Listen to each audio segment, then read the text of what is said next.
थलापती विजय यांचा पक्ष टी.व्ही.के. तमिळनाडू विधानसभा निवडणुकीत सर्वात मोठा पक्ष म्हणून उदयास आला आहे.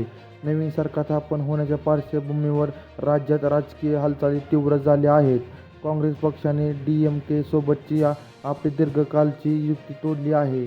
तमिळनाडूमध्ये सरकार स्थापन करण्यासाठी काँग्रेसने विजय यांच्या टी.व्ही.के. पक्षाला पाठिंबा दिला आहे. थलापती विजय हे तमिळनाडूच्या मुख्यमंत्रीपदाची शपथ घेणार आहेत. त्यांची विधिमंडळ नेतेपदी निवड करण्यात आली आहे. काँग्रेसने म्हटले आहे की टी.व्ही.के. सोबतची त्यांची युती केवळ या सरकारच्या स्थापनेसाठी नाही तर स्थानिक स्वराज्य संस्था आणि लोकसभा स्वराज्याच्या भविष्यातील निवडणुकांसाठी आहे. तमिळनाडूमध्ये टी.व्ही.के.ला पाठिंबा दिल्यानंतर केंद्रातील इंडिया ब्लॉकमध्ये काँग्रेस डी.एम.के. सोबत राहील का असा प्रश्न उपस्थित केला जात आहे. यापूर्वी काँग्रेस पक्षाने सरकार स्थापन करण्यासाठी विजय यांच्या टी.व्ही.के. पक्षाला आपला पाठिंबा अधिकृतपणे जाहीर केला होता. काँग्रेसचे सर्वोच्च नेतृत्व आणि तमिळनाडू काँग्रेस समिती यांच्यातील बैठकीनंतर हा निर्णय घेण्यात आला.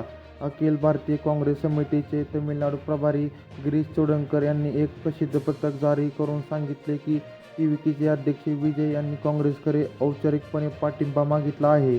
त्यांनी सांगितले की तमिळनाडूच्या जनतेने, विशेषतः तरुणांनी निर्धारपणे प्रगतिशील आणि कल्याणकारी सरकारच्या बाजूने स्पष्ट आणि भक्कम कौल दिला आहे. या कौलाचा आदर करत काँग्रेस पक्षाने टी.व्ही.के.ला आपला पूर्णपणे पाठिंबा देण्याचा निर्णय घेतला आहे. हा पाठिंबा एक अटीसह असेल. या आघाडीत भारतीय संविधानावर विश्वास न ठेवणाऱ्या कोणत्याही जातीयवादी शक्तींचा समावेश नसावा. प्रसिद्धी पत्रकात असे म्हटले आहे की टी.व्ही.के. आणि काँग्रेस यांच्यातील ही युती केवळ सरकार स्थापनेपुरती मर्यादित राहणार नाही तर भविष्यातील स्थानिक स्वराज्य संस्थांच्या निवडणुका, लोकसभा आणि राज्यसभा निवडणुकांमध्येही एकत्र काम करेल. पेरुंथलावर कामराज पेरियार आणि डॉ. बाबासाहेब आंबेडकर यांच्या आदर्शांचे पालन करून सामाजिक न्याय आणि घटनात्मक मूल्यांना पुढे नेण्याची शपथ दोन्ही पक्ष घेतील. सरकार स्थापनेच्या मुद्द्यावर एएनआय वृत्तसंस्थेशी बोलताना तमिळनाडूचे राज्यपाल राजेंद्र विश्वनाथ आर्लेकर म्हणाले, मला टी.व्ही.के.कडून एक पत्र मिळाले आहे. ते आज संध्याकाळी मला भेटतील. त्यांच्याकडे बहुमत असून सरकार स्थापन करण्यासाठी त्यांना बोलावले पाहिजे. होय, माझी त्यांनी भेटण्याची वेळ ठरली आहे. आता नवीन सरकार स्थापन होईल.